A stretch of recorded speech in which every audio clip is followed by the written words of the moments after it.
입니다. 네, 여러분 안녕하세요. 또 오랜만에 뵙네요. 잘하고 오셨죠? 자, 우리 이제 오늘 시간부터 뭐 형사소송법. 근데 이제 뭐 늘 얘가 강조를 하죠. 그 우리의 어떤 열정이나 능력치는 좀 한계가 있기 때문에 늘 조금 배분을 잘 하셔야 되거든요. 근데 형사법에서 형법이 차지하는 비중이 훨씬 높아요. 아시겠지만. 그래서 이 형사소송법 공부 시간을 형법만큼 투자하시면 안 되고 좀 최대한 적게, 그리고 또 그 식도 특히 이제 그나마 한 13문제 중에서 뒤에 한 4문제 정도 사례형인데, 사례형은 이제 형법 형사 섞인 거니까 사실 형소는 뭐 한 10문제 정도거든요. 10문제. 그러면 공부량이 형법 3분의 1 정도로 줄여야겠죠. 줄여서 대비를 하셔야 되고, 그래서 저는 항상 그 우리 형사법 조금 심플하게 좀 가져가는 게 제 주의입니다. 형법과 다르게. 예, 그래서 본 강좌는 우리 이제 23년도 1차 경찰 시험을 대비한 형사소송이고요. 저는 이제 박정쌤입니다. 뭐 제가 우리 형법도 똑같이 얘기를 드렸는데, 이 기출에 대비를 할 때 워낙 이 형사소송법은 워낙 기출이 많아요. 연도도 역사도 길고 그러다 보니까 오히려 좀 내가 뭘 봐야 될지 좀 잘 고르셔야 돼요. 내가 뭘 봐야 될지. 그냥 막 밑에 다 보려고 하면 한계가 있고, 그러다 보니 막 이상한 거 보다가 막상 중요한 거 못 보거든요. 그래서 항상 중요한 건 뭐예요? 우리 기출, 우리 기출이고, 특히 어, 좀 우리가 문제를 풀 때 좀 이해를 하고 풀어야 돼요.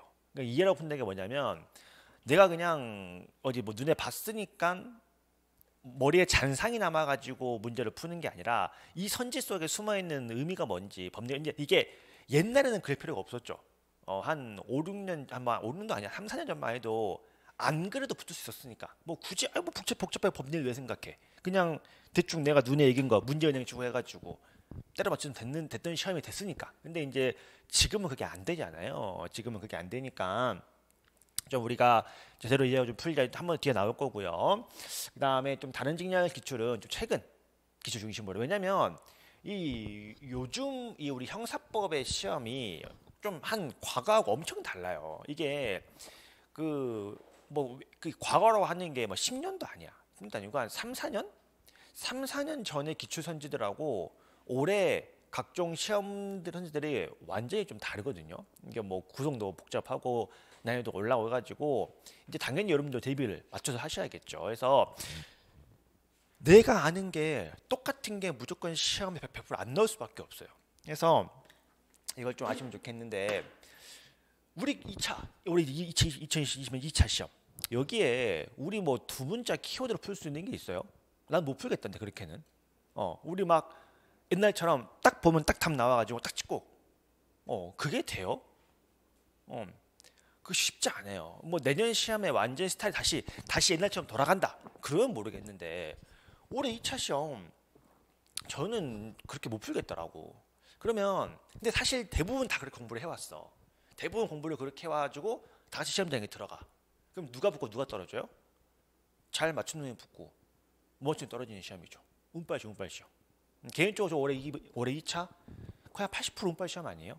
그러니까 뭐 아예 공부 안 한 친구들 말고 공부를 좀 한 친구들 사이에서, 공부를 좀 한 친구 사이에서 좀 그냥 좀 잘 찍으면 붙고 잘 못 붙으면 떨어지고, 그런 게 현실이란 말이에요. 그러니까 그런 게 안 되려면, 그렇게 안 되고 내가 정말 좀 유의미하게 공부를 하고 붙으려면 우리 기존 방식으로는 좀 쉽지가 않고요. 쉽지가 않고, 그 아까 말한 것처럼 내용을 잘 이해하고, 특히 문제 푸는 게 너무 중요한 시제인데, 이 문제를 풀 때 우리가 이 기출 문제의 법리를 정말로 이해하고 푸는지 좀 돌아보셔야 돼요. 이게 누군가 그러죠. 야, 뭐 기출로는 이제 안 된다.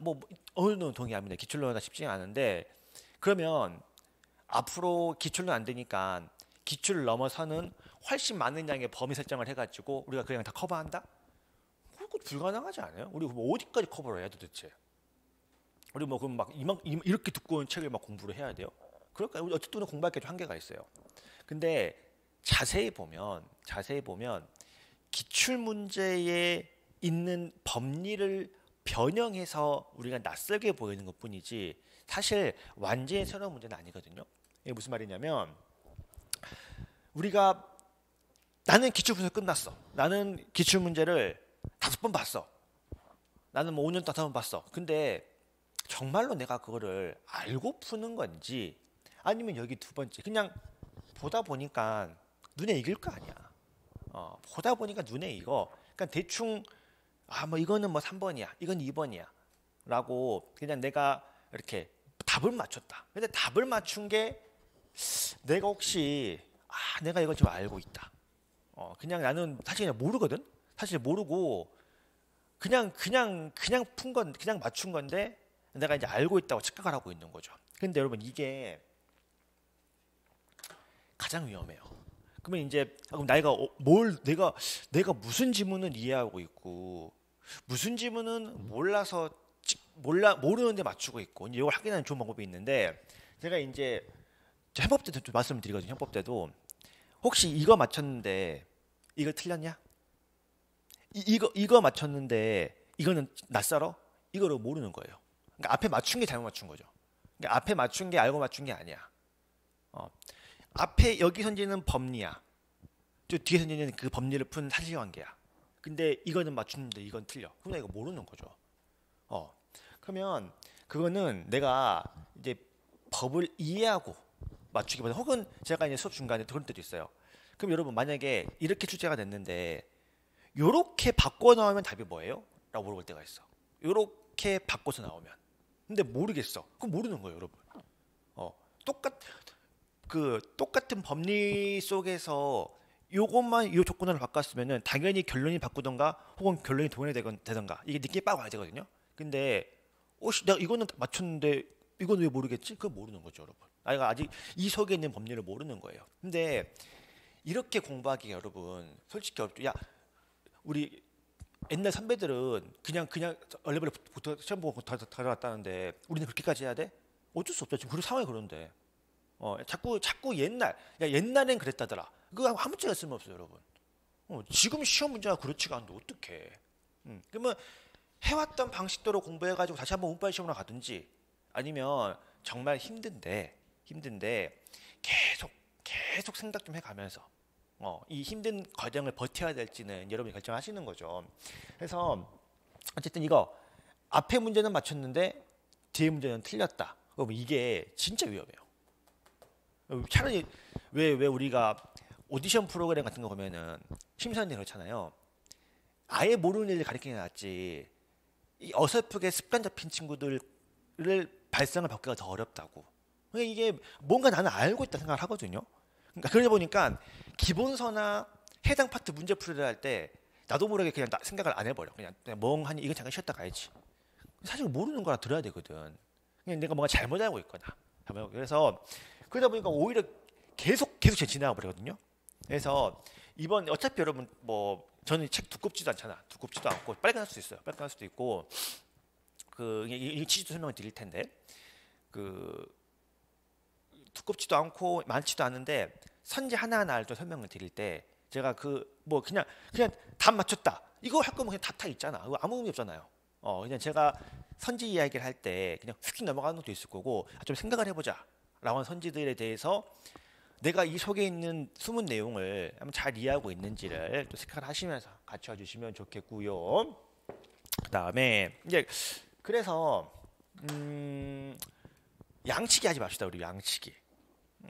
막 10년 전 사법고시 문제 풀었다고 좋아할 거 아니고 2005년도, 6년, 7년도 뭐 그때 문제 사법고시 문제 푼다고 좋아할 것도 아니고 그때 당시 문제하고 지금 문제가 완전히 다르고 심지어 보통이 바뀌었는데 그리고 그냥 냉정히 지금 시험장에 딱 갔을 때 내가 모르는 선지가 나올 수밖에 없다고 대비를 해야 돼요. 그러니까 뭐 물론 내가 공부한 데서 다 나오면 좋겠지만 현실적으로 그러기 쉽지 않은 시험이 돼버렸어.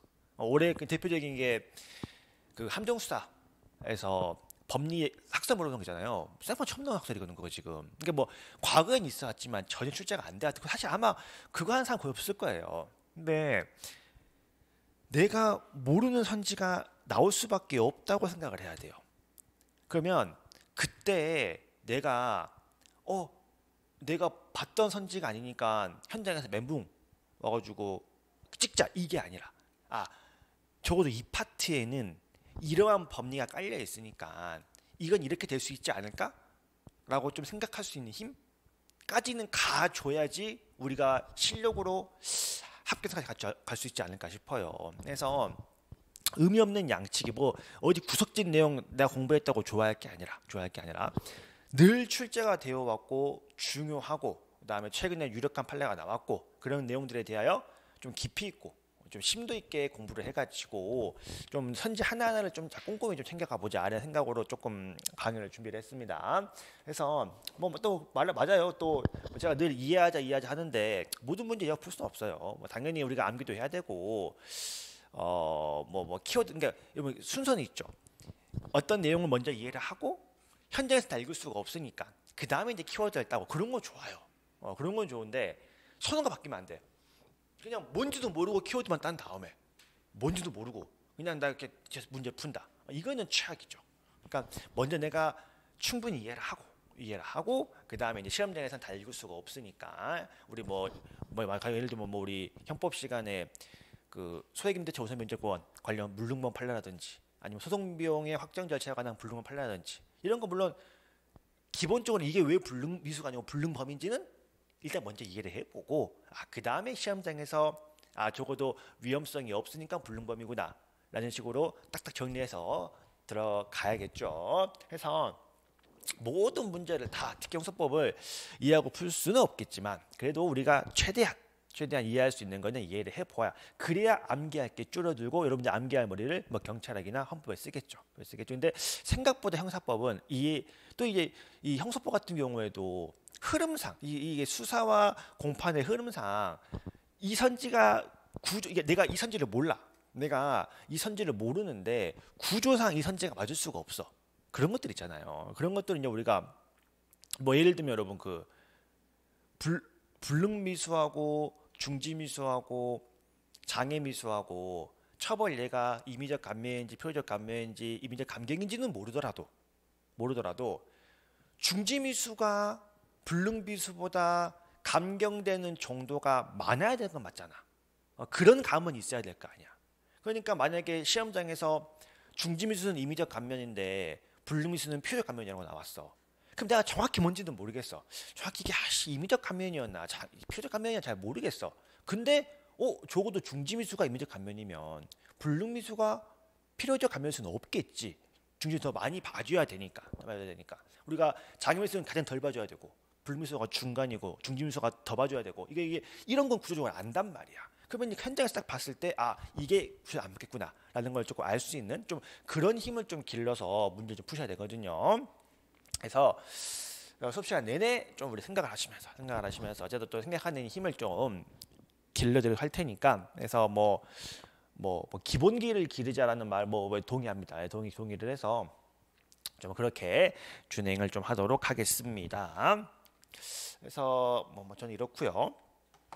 자, 그래서 이제 우리 교재 보시면 두껍지 않습니다. 두껍지 않고 학원에서는 엄청 뭐라 하더라고. 왜 이렇게 짧게 만들었냐. 근데 저는 확신이 있어. 5, 6년 전 기출문제 별로 보고 싶지 않아요. 저는 그거 의미 없는 것 같아. 그거 할 시간에 다른 공부하는 게 낫고, 혹은 뭐 최근 판례들 분석하는 게 낫지. 또 특히 형소법 같은 경우 또 근데 이미 요가 제가 한 5개년 넣고 한 5개년? 다른 데는 3개년 정도 넣었는데 여기에도 과거에 나왔던 거 다 들어와 있어요. 그냥 똑같은 내용 반복될 뿐인 거지. 사실 여기서 반복된 게 되게 많은데, 그래서 여기에 있는 내용들만 눈에 바르는 게 아니라 완벽하게 이해하고 풀면은 못 풀 거 없어요. 못 풀 거. 물론 이제 70판에 대비는 해야겠지만, 그다음에 이제 사량 대비는 좀 해야겠지만, 그리고 제가 이제 수목 특강을 하는데 제가 약간 생각을 잘못했어. 그러니까 제가 이제 저쪽 우리 범전 영어 이야기 좀 할 때 사량 그래서 조금 나올 게 좀 뻔하다 생각했거든요. 그러니까 왜 수사 파트에서는 전자정보 압수수색할 때 절차, 뭐 원본을 빼올 수 있느냐, 참여권 보장해야 되느냐 이런 거 그 정도. 그다음에 사전영장주의 예외. 그래서 이 영장을 제시 안 했냐, 그다음에 영장을 진행하던 중에 별건 나왔을 때 어떻게 할 거냐. 그다음에 이제 증거 들어가서 위법하게 수집을 했냐, 아니면 자백의 보관 법칙, 그다음에 전문 법칙에서 나올 게 좀 뻔한 생각을 했거든요. 근데 여러분 냉정히 형사법에서 사례형이 처음으로 출제가 되고 있는 시험이 어디였을까요? 실제 변호사 시험이에요. 근데 여러분 변호사 시험 어떻게 되는지 알아요? 제가 왜냐면 제가 출제원 들어갈 뻔 하다가 못 들어간 적이 한 번 있어가지고 그때 한 몇 년 전에 근데 한 달 동안 합숙시키는 거 여러분 알아요? 변시 시험 문제 낼 때? 한 달 동안 또 가둬요. 호텔에 같은 거 가둬가지고 왜냐면 이제 시험 문제가 유출돼서도 안 되고 그래서 그다음에 또 문제 만드는 게 쉽지 왜냐면 이제 법학이라고 하는 게 워낙 오답시가 많이 붙으니까 그래서 호텔에 한 달 동안 가둬놓고 출제하고 시험 끝나면 내보내줘요. 변시는 일주일 동안 시험을 치니까 그렇게 해서 사례 문제가 만들어지거든요. 그게 무슨 말이냐면 거기서 이제 여러 명의 사람들이 머리를 맞대고 혹시라도 이 과정 속에서 문제가 좀 중복되게 나올 수는 없는 건지 정답이 해서 이런 걸 되게 검토를 많이 하고 사례 문제가 툭 튀어나오는 거거든요. 이거를 사실 일반 개인이 슥슥 만들기가 진짜 쉽지가 않아요. 뭐 까딱 잘못하면 뭐 오답지도 붙을 수 있고 그래서 가장 그 수준 높은 사령 문제가 변호사 시험 문제거든요. 근데 저는 이제 변식 강의를 몇 년 하다가 이제 안 한 좀 돼가지고 바빠져가지고 근데 이제 변식 문제를 안 보다가 이제 우리 시험이 이렇게 나오고 하니까 그때부터 보는데 제가 좀 오판했더라고. 뭘 오판했냐면 유형화되어 있지 않아. 생각보다 너무 모든 쟁점이 다 나와요 지금.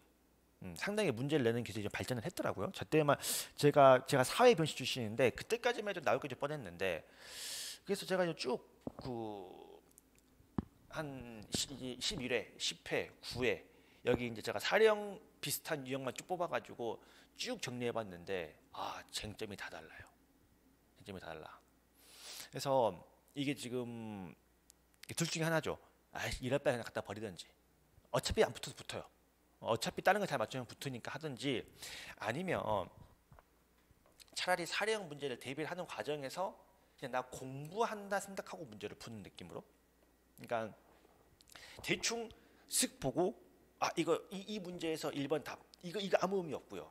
정말로 이거 이렇게 내가 읽어가면서 그래 맞아 뭐 합동 특수절도의 실행의 착수 시기는 이때였지 중강도의 주체는 이거였지 강도 한간죄 시행착수는 이거였지 강도죄에서 이득죄는 뭐였지 막 이런 거 있잖아요. 이런 거를 쭉쭉 풀어가면서 내가 떠올려보는 식으로 공부를 해야 좀 시간을 덜 버리는 것 같고 그냥 뭔지도 모르면서 그냥 답 맞추고 이거는 아무 뜻이 없는 거거든요. 그래서 제가 일단 지금 그렇게 자료를 좀 만들고 있는데 손이 너무 많이 하더라고. 주말 내내 했는데 그래서 그 사령도 결국 이제 형법하고 그냥 형소로 모아놓은 건데 형법은 정말 끝도 없이 나와요. 지금 해보니까 형법은 여러분들이 공부했던 전범에 나눠 생각하시면 되고 뭐 그나마 형소는 그래도 조금 좀 제한되어 있기는 한데 그래서 이게 그냥 일단 뭐 특강하자고 해서 수목하긴 하는데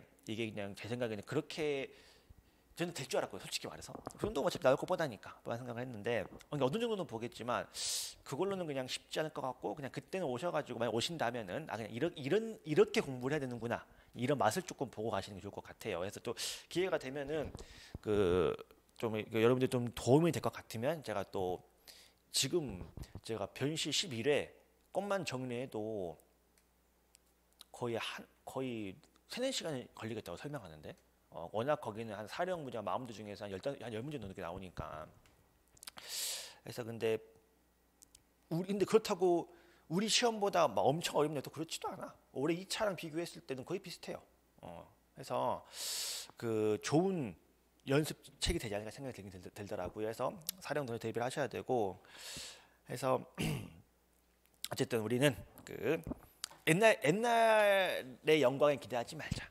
우리는 이제 좀 새로운 마음가짐을 공부를 해야 된다는 걸 좀 드리고 해서 양치기 하기 싫어서 솔직히 뭐 갖다 붙이는 문제는 많죠. 가지고 하는데 최대한 최근의 시험 문제가 어떻게 나오고 이런 거 중심으로 좀 보도록 하겠습니다. 특히 이제 우리 저랑 형수 기본강의 들었던 친구들은 제가 계속 OX가 계속 나갔죠. 그래서 OX가 계속 나갔던 내용들이 이제 문제가 된 내용들이라서 좀 익숙할 거라서 답 맞추는 것보다 맞아 이 선지는 이 내용이었지. 이게 좀 듣는 수업이 됐으면 좋겠습니다. 자, 그럼 시작하도록 하겠습니다. 우리 교재 이제 8쪽이고요. 또 우리 수사의 개념 하면은 막 형사 소송의 이념 막 그런 거 있잖아. 뭐 그런 거 다 그냥 뺐어요. 그런 거 뭐 나올 것 같지도 않고. 그다음에 2절에 수사기관 같은 건 어차피 뒤에 요즘 수사기관은 수사의 종결로 결국 기결이 되거든요. 그래서 결국 사경하고 검사하고 어떻게 되는 관계냐. 어차피 뒤에 나온 거니까 뒤로 뺐고, 우리 이제 3절 이제 수사의 조건부터 보도록 하겠습니다. 자, 우리 이제 수사의 조건 들어갈 때 우리 제일 먼저 배웠던 게 소송 조건과의 관계였어요.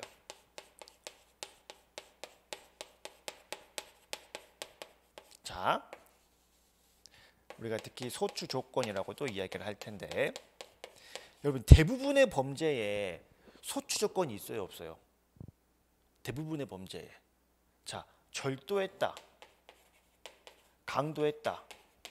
우리 수사하고 여러분 소추가 뭡니까? 기소하는 거죠. 기소를 할 때 범죄가 있는데 우리 기소할 때 특별한 조건이 필요해요? 그냥 죄 있으면 기소할 수 있는 거 아니에요? 우리가 뭐 수사한 다음에 기소할 때 뭐 특별한 조건이 필요해요? 대부분의 범죄는 필요가 없어요. 대부분 문제는 범죄 있으면 기소하면 되지. 그런데 일부 범죄들이죠. 여기서 우리 이제 일부 범죄들에만 소추 조건이라고 하는 게 필요해요. 그럼 그 일부 범죄 대표적인 거 두 개가 뭐예요? 사실 하나죠, 하나. 친고죄죠, 친고죄. 우리가 늘 얘기하지만 기소를 하는데 다른 문제는 기소하면 돼. 근데 이건 뭐가 필요하대? 이거는 고소인의 고소가 필요하대요. 그러니까 소추를 할 때 고소인의 고소라고 하는 조건이 필요한 범죄가 친고죄인 거고, 다른 범죄들은 필요가 없잖아. 그냥 기소하면 끝이잖아. 그냥 뭐 범죄 있어? 고소인한테 물어보고 고소인이 강도를 당했는데 기소 안 하고 싶대. 그럼 우리 기소 안 할 거예요? 우리 기소해야죠, 당연히. 피해자하고 상관이 없이 원래 기소가 가능한 건데 친고죄만 일부 범죄에 대해서 인정을 하고 있는 거고, 그 다음에 반의사 불벌죄는 우리 기소는 할 수 있죠. 기소는 그냥 할 수 있으나, 여러분 아주 기초인데, 그러면 만약에 공판 중에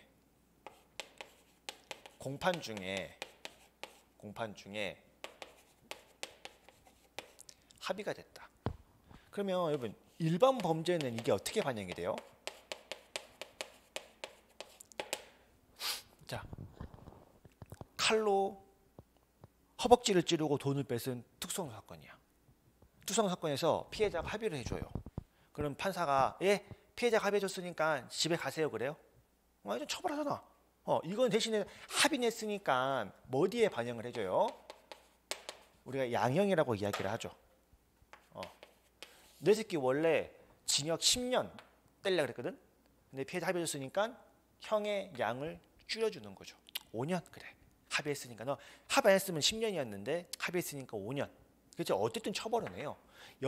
여기에만 반영될 뿐이고 여전히 처벌은 되는 거죠. 근데 아까 여기 나와 있는 이런 소추 조건이 필요한 이런 범죄들에서는 합의가 돼버리면 이걸 단순히 형의 양에 반영해 주는 게 아니라 아예 공소를 기각해서 그래 집에 가 그런다고. 야 합의했으니까 집에 가 하고 아예 처벌 자체를 안 해버리죠. 그러니까 이게 지금 그래서 이게 소송의 조건이다. 조건이 있어야 처벌이 되고 조건이 없으면 처벌이 안 되니까 우리가 소추 조건이다라고 이야기를 하고 있는 거죠. 그래서 피고인 입장에서 피의자 여러분도 마찬가지죠. 단순 폭행 사건에서 피해자 합의서 들어오면은 못 보내는 거야. 처벌을 못 하는 거니까 검찰을 보낼 필요가 없는 거죠. 근데 강간 사건인데 피해자가 합의했대. 그럼 검찰을 안 보낼 거야? 보내야지. 그때 보내야 처벌을 해야 되니까. 처벌 조건이 불가한 거니까. 그래서 이 조건이라고 하는 게 이런 거다. 그러면 우리가 이러한 친고죄에 있어서 나중에 기소를 하려면 이렇게 고소가 필요한데 만약에 아직 피해자의 고소가 없는데 수사할 수 있습니까? 아직 고소가 없는데 수사할 수 있어요? 수사는 얼마든지 가능하죠. 이거 뭐라고? 나중에 기소할 때 조건이라고. 수사할 때의 조건은 아니에요. 수사는 그냥 하면 되면 늘 얘기하죠. 수사는 언제? 범죄가 발생했을 때부터 최대한 근접하게 수사를 당겨줘야 증거가 명확하고 증인들의 기억이 뚜렷하단 말이야. 시간이 지날수록 증거는 흐릿해져요. 해서 나중에 기소할 때까지만 뭐 받으면 돼? 고소받으면 돼.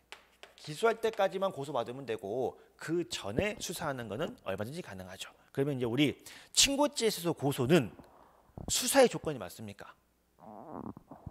수사의 조건은 아니죠. 친고죄의 고소는 소추, 기소의 조건이지 수사하고는 아무런 물론 이제 관련성이 없다고는 좀 그러지만 어쨌든 수사의 절대 조건은 아니라는 거죠. 그래서 제3절에 그러면 수사의 조건은 뭡니까? 그럼 우리는 언제 수사를 개시해야 돼? 수사가 아까 지금 우리가 기소를 하려면 고소가 필요하니까 소추 조건이야. 그럼 우리가 수사를 할 때 필요한 조건이 있을 거 아니야. 그럼 그 조건이 뭐예요? 이게 이제 우리 왜 영화에서는 뭐라 그래? 형사의 감이라고 그러죠.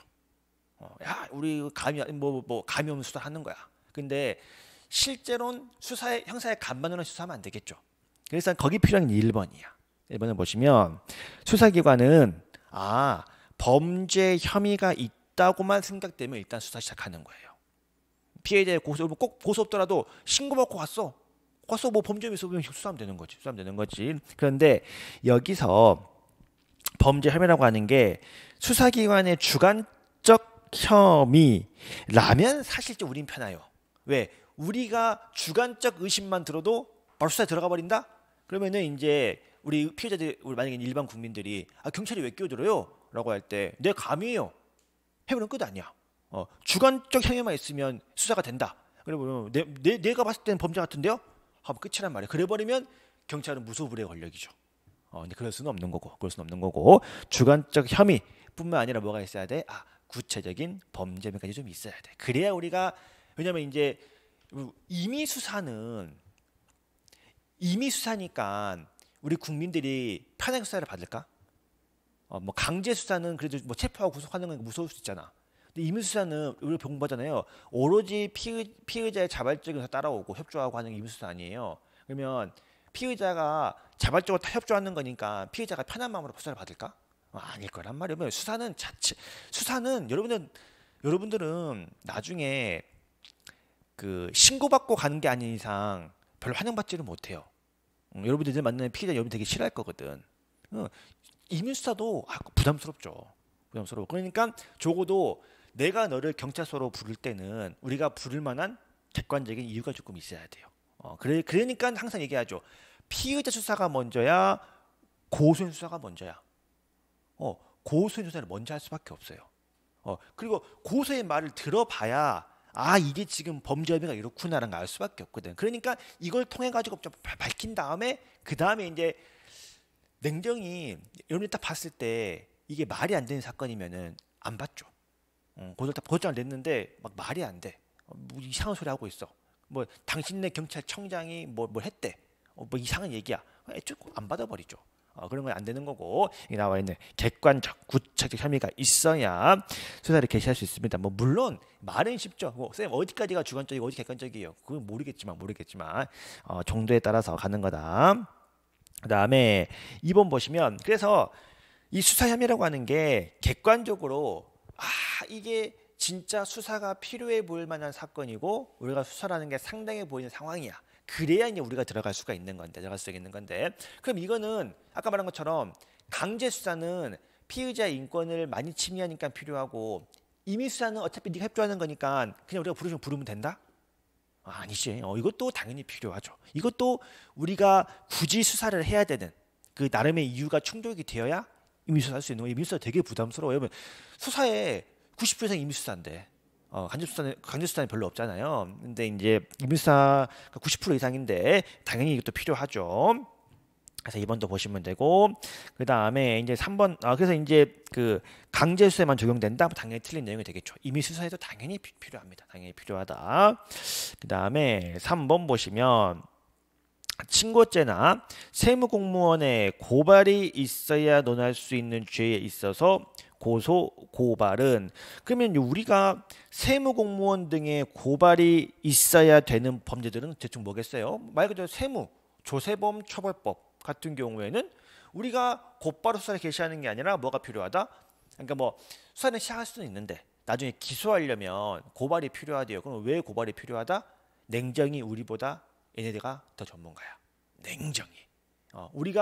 우리는 세무 뭐 정확히 어디까지가 조세를 포탈했고 어디까지가 얘가 세금을 덜 냈고 이거 사실 잘 모른단 말이야. 세무서에서 신고 내역이랑 애한테 부여한 내용을 비교를 해가지고 우리한테 통지를 해줘야 우리가 좀 파악이 돼요.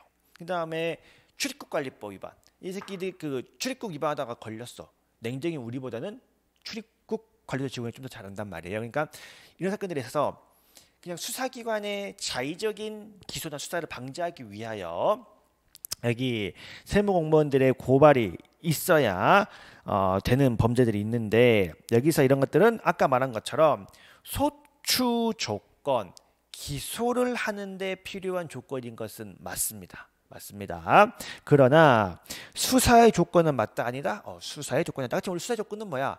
범죄 혐의의 객관적 혐의예요. 객관적 혐의. 그래서 수사 조건 아니므로 위와 같은 범죄에 관하여 고소나 고발이 있기 전에 수사를 하였다고 하더라도 자 여러분 여기에 한번 따옴표 줘봅시다. 그 수사가 장차 고소나 고발이 없을 상태하에서 행하여졌다는 등의 특단의 사정 여기까지가 따옴표가 없는 한 고소나 고발이 있기 전에 수사를 하였다는 이유만으로 수사가 위법하다고 볼 수는 없다. 그걸 바꿔 말하면 고소나 고발을 그러니까 친고죄고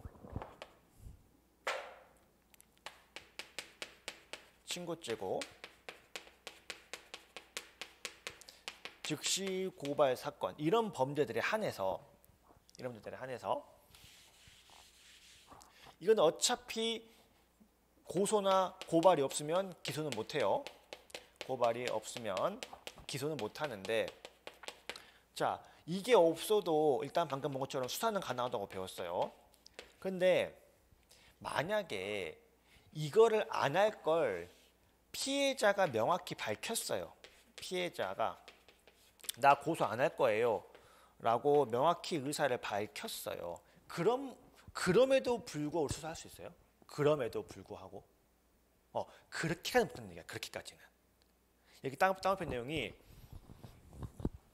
아직 뭐 피해자가 의사를 밝히지 않았거나 아니면 피해자가 처벌 주장하면 처벌하면 되는 건데 아직 피해자가 명확히 나는 고소 안 할 거예요 라고 딱 이야기를 했어. 그러면 그럴 때는 어차피 기소가 못할 게 뻔하기 때문에 이때는 수사하지 말라는 거예요. 그럼 시험 문제가 만약에 친고죄에 있어서 피해자의 고소가 없는 상태에서 행하였다는 등의 특단의 사정이 있어도 수사는 위법하지 않다. 이러면 틀린 지문이죠. 이때도 수사가 가능하다. 틀린 지문이에요. 해서 요즘 시험 때 이런 거 좋아하죠. 중간에 이런 예외 조항을 쓱 넣어가지고 그래도 가능하다 이런 식으로 하는 거. 그래서 여기 그 고소나 고발이 없는 상태에서 없는 가능성이 없는 게 명확하면 그때는 수사하면 안 된다. 근데 사실 여러분 그런 일은 별로 없지 않을까? 피해자가 입장에서 뭐 고소 안 하겠다라고 밝히는 건 없을 거니까. 그래서 그런 경우에는 위법할 수도 있다라는 거 기억하시면 되겠고요. 그 다음에 4번 보시면 우리 수사의 조건에서는 항상 뭐가 제일 많이 나오죠? 우리 함정 수사가 제일 많이 나오죠. 함정 수사는 우리 뭐 다 아시죠? 뭐 범위 유발형은 위법하고, 그다음에 기회 제공은 적법하고. 그래서 뭐 4번에서 위법한 함정 수사의 여부는 뭐 유인자가 범위를 유발했는지 등을 종합해서 판단한다. 그럼 여러분 함정 수사도 뭐 다들 잘 아시겠지만 왜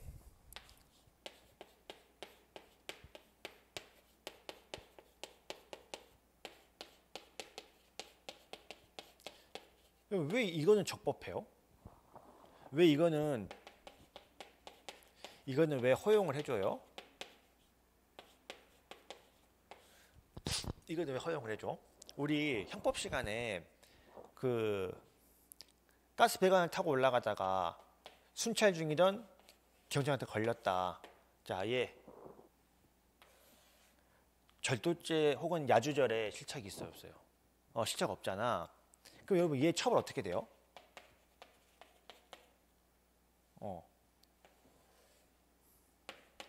여러분 실착이 없으면 처벌 가능한 게 뭐예요?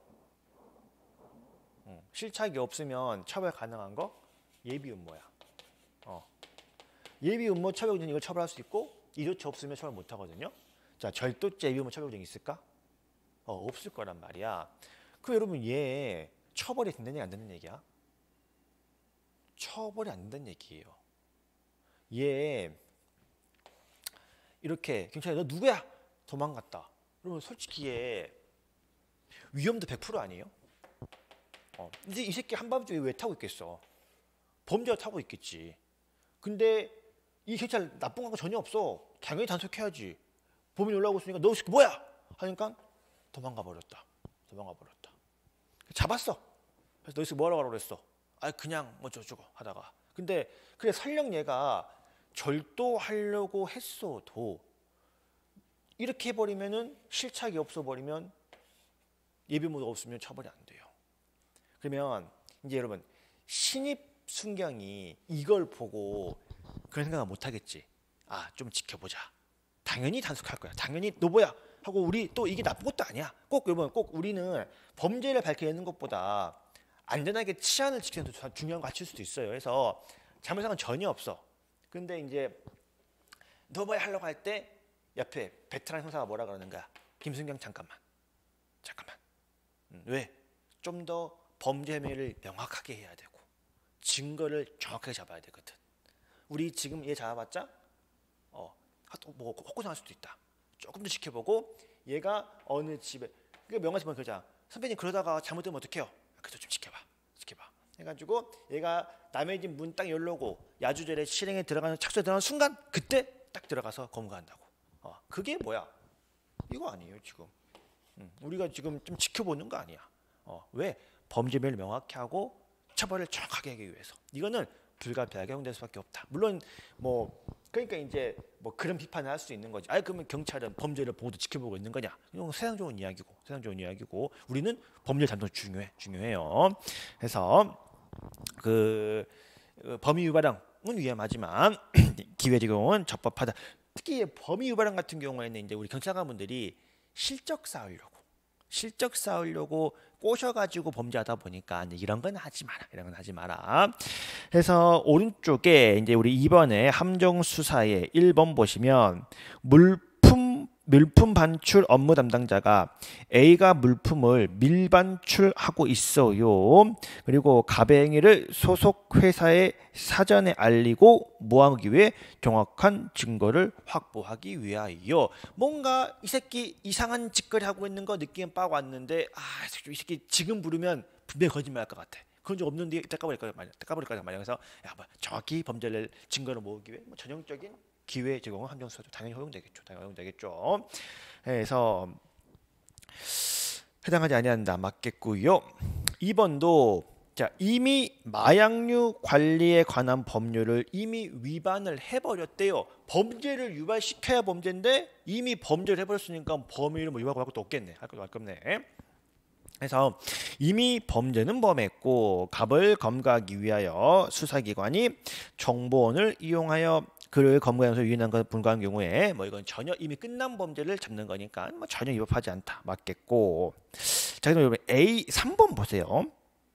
3번 보시면 A가 수사기관에 체포된 동거남의 석방을 위한 공적을 쌓기 위해 B에게 필로폰 밀수에 관한 정보 제공을 하면서 대가직을 약속하고 B가 C에게 C가 갑에게 순차적으로 밀수입을 권유하여 이를 승낙하러 필로폰을 받으러 온 갑이 체포가 됐다. 그러면 요거하고 넘겨보시면 3번에 1번 있죠. 수사기관과 직접 관련이 있는 유인자가 피유인자를 어쩌고 해가지고 꼬셨을 때 맨 마지막 위법하연 함정에 해당하여 허용되지 않는다. 자, 여러분 요거 두 개 선지의 차이점이 뭐예요? 요거 두 개 선지의 차이점이 뭐예요? 지금 우리가 이 범위를 유발하는 것을 수사기관이 솔직히 자신의 실적을 쌓기 위하여 범죄자를 꼬시지 마라. 이거 하면 안 된다는 거거든. 근데 여러분 만약에 수사기관이 아니라 일반 사인이 범위를 유발한다. 여러분 우리 범죄를 유발시키는 거를 형법에서 뭐라고 배워요? 무슨 범? 교사범 아니에요? 우리 교사범에서 교사 핵심이 뭔데? 범위를 유발케 하는 게 핵심이거든. 그래서 이미 범죄 의사를 가지고 있는 자에게 교사 가능해요, 불가능해요? 불가능하지. 이미 범죄를 결심케 하는 게 교사인데 이미 범죄를 하고 있는데 어떻게 교사를 어떻게? 그 다음에 범죄를 결심케 할 때 그 교사가 유일한 원인이어야 돼? 그럴 필요도 없는 거고 원래 절도한 스펙이 있어가지고 결합되는 거고 어쨌든 간에 사인이 범위 유발하는 것은 일종의 뭐냐면 교사예요. 일종의 교사. 지금 우리가 이거는 허용이 안 된다 그랬거든. 이거는 허용이 안 되고 이거 허용 안 되니까 처벌이 안 되겠지. 처벌이 안 되겠죠. 그러면 이거 봐봐. 갑이 을을 교사해서 갑이 범죄를 결심했어요. 얘 처벌 안 해요? 얘는 얘 때문에 범죄 결심한 거니까 얘는 처벌 안 해요? 얘는 정범이는 공범아니야. 당연히 처벌할 거 아니에요. 사인이 범위 위반한 건 당연히 처벌하는 거예요. 경찰관은 꼬시면 안 되지만 사인이 꼬시는 그냥 교사범이야. 이거 당연히 처벌해야죠. 이제 실무적으로는 얘네 둘의 관련성은 문제가 될 거야. 얘네 둘의 관련성은 이게 정말 사인이 자발적으로 죄를 꼬신 거냐? 아니면 수사에 꼬드겨가지고 야, 너 살고 싶어? 빨리 몇 명 더 불어. 야, 살고 싶어? 너 빨리 쟤한테 마약하자 그래. 그래가지고 사인이 꼬신 거다. 그거는 사실상 수사에 꼬신 거죠. 이런 건 안 돼. 이런 건 안 되는데 정말 사인이 자발적으로 꼬신 거야. 이런 거는 그대로 처벌하면 돼요. 그러면 여기 지금 3번 사안 같은 경우에는 뭐예요? 수사에 꼬신 게 아니라 개인이 어떻게 했대? 자발적으로 꼬셨대. 우리 동거남이 잡혀있대. 얘를 풀어내려면 수사기관 시키지도 않는데 수사관님 제가 몇 명 데리고 올게요. 그러면 얘 좀 봐줘요. 여러분 이 양극이 하나야. 수사기관이 야, 네 동거남 살리고 싶으면 몇 명 데리고 와. 이게 뒤에 3번에 1번이죠. 수사기관과 직접 관련성이 있는 경우. 이거는 안 돼. 근데 먼저 내가 우리 동거남 살리기 위하여 수사관님 딱 기다려 계세요. 제가 몇 명 엮고 올게요. 우리가 그러든지 말든지. 우리는 그냥 수사했으면 혐의 있으면 수사하는 거고 이거랑 아무 잘못 없잖아. 잘못 없으니까 이런 거는 허용이 된다. 허용이 된다. 그러면 3번에서 A가 수사기관에 체포된 동거남의 석방을 위한 공적을 쌓기 위했다라는 것은 세 번째 줄 끝에 컴마 다음에 B하고 C가 각각 사적인 동기에 의하여 수사기관하고 관련성이 없이 독자적으로 갑을 유인한 것이기 때문에 위법한 함정수사에 해당하지 않는다. 반면 넘겨보시면 3번에 1번에서 뭘로 치면 끝입니까? 수사기관과 직접 관련성이 있는 사인. 그러면 똑같은 사인이지만 얘는 안 돼. 얘는 수사기관에서 시킨 건 다름이 없어요. 직접 관련이 있는 유인자가 피유인자의 개인적인 관계를 이용하든 감정을 호소하든 금전의 압박이든 힘든 유혹이든 자 여러분 그러면 우리가 먹고 살기 힘들어서 친구가 절도하자 그러면 절도해도 돼요? 당연히 안 되잖아. 그래서 뭐 금전적인 뭘 이용하든 나한테 범죄하자는 안 되긴 안 돼요. 그런데 그게 뭐야? 수사기관이 시킨 거면 돼. 수사기관이 시킨 거면은 처벌은 못하고. 그래서 이거는 뭐야? 맨 마지막. 범위를 일으키게 하는 것은 위법한 함정수사에 해당하여 허용되지 않는다라고 3번에 1번하고 2번에 3번하고 비교해서 기억하시면 되겠습니다. 4번까지만 보고 싶시다. 4번 보시면 함정수사가 위법하다고 평가받을 때 여러분 일단 함정수사가 위법하면 우리 판례 입장은 기본적으로 공소기각 판결인데 무죄로 봐야 되는 거 아니냐는 경우도 있어요. 물론 이제 냉정히 막 이거를 막 그렇게 공부할 건 아니지만 이건 진짜 좀 약간 좀 현장에서 물론 현장에서 아마 대부분 1, 2, 3이 맞으니까 4번 찍었겠지. 뭐 그것도 방법이에요. 그것도 문제를 풀어 나가야 되니까. 근데 여러분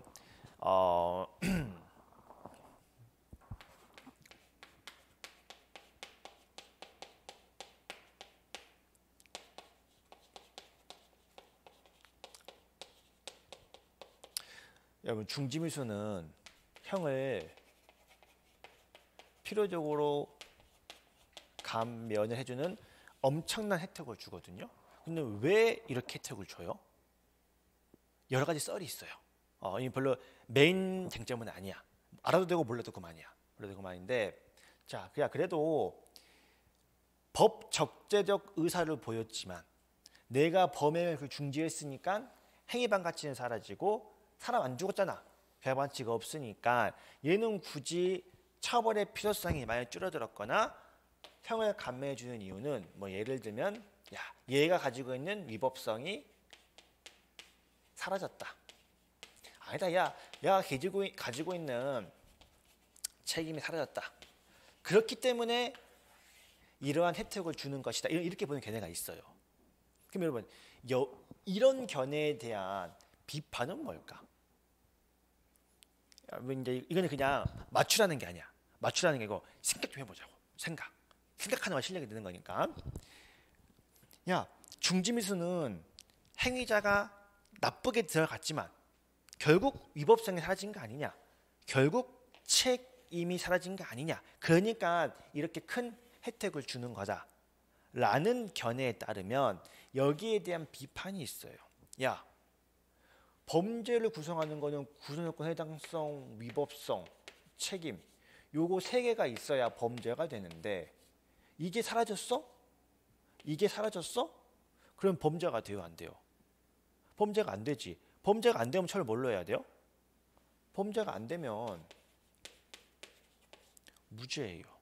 범죄가 안 되면 무죄야. 근데 중지밀수는 형을 감면을 해주거든. 그럼 여러분 무죄하고 형을 면제하는 거하고는 좀 다른 건 알겠어요, 여러분? 이건 둘 다 처벌을 안 하는 거는 마찬가지예요. 둘 다 처벌을 안 하는 거는 마찬가지인데 이거는 범죄긴 범죄죠. 이거는 범죄긴 범죄죠. 내가 아빠 지갑에서 돈을 꺼내오면 절도는 절도야. 타인의 재물을 절취하고 딱히 위법성이 쪽 사유 없고 나 작은 성인이야. 책임 다 있어. 그렇지만 형만 면제할 뿐이거든. 근데 내 물건인 줄 알고 가져왔어. 이건 애초부터 절도에 거의가 없거든요. 그럼 애초부터 범죄 자체가 안 돼요. 그래서 처벌이 안 되는 거는 똑같은데 처벌이 안 되는 과정이 좀 많이 다르긴 다른데 어쨌든지 간에 그러면 만약에 위법성이나 책임이 없으면 형을 면제할 게 아니라 무죄로 가야 되는 거 아니냐. 그러면서 이 약서는 잘못된 거 아니냐. 이런 비판을 받게 되거든요. 근데 이게 14년도 검찰청 기출문제가 그래요. 그러면 이제 여기서도 마찬가지죠. 여기서도 공소기각설은 수사행위에 제공한 범죄 동기나 기회를 일반인이 뿌리칠 수 없었다는 특수한 상황. 자, 여러분 행위 책임을 묻는 거는 위법성이에요. 행위자 책임을 묻는 거는 책임이야. 그 상황에서는 범죄를 할 수밖에 없었어. 그 상황에서는 내가 남의 집에 내가 쓰나미를 피하려면은 남의 집에 들어갈 수밖에 없었어. 내가 죽지 않으려면 내가 뗄 수밖에 없었어. 이런 특별한 행위 상황 때문에 처벌하는 게 위법성이란 말이야. 야, 여기 가벌적 특수한 상황에 대한 가벌적 위법성. 수사기관이 그렇게 꼬시면 범죄를 할 수밖에 없는 상황이었어. 따라서 이때는 위법성이 조각됐다라고 보는 견해에 따르면 위법성의 사지에 뭘 해야 돼요? 공소기각, 형면제와 같은 형식적 판결이 아니라 무죄 판결로 가야죠. 위법성이 없는데, 책임이 없는데 그럼 무죄로 가야죠. 무죄. 따라서 위법성이 조각된다라는 걸 논고로 할 거라면 무죄설로 가야 돼요. 무죄설로. 근데 솔직히 이제 이거를 현장에서 떠올려서 풀기는 어렵고요. 어렵고 그냥 이러면서 우리 실력을 그냥 키우는 거라고. 이제 이게 막 현장에서 막 이런 게 머릿속으로 돌아서 푸는 게 아니라 직관적으로 선택해야 돼. 근데 나도 모르게 선택하는 이런 기분 공부를 하셔야 되는 거거든요. 그래서 그렇게 생각하시면 되겠습니다. 자, 넘겨보시면 우리 이제 10쪽에 3번이 있는데 오늘 시간 좀 잘 갔네요. 10분만 쉬었다가 3번부터 좀 보도록 하겠습니다.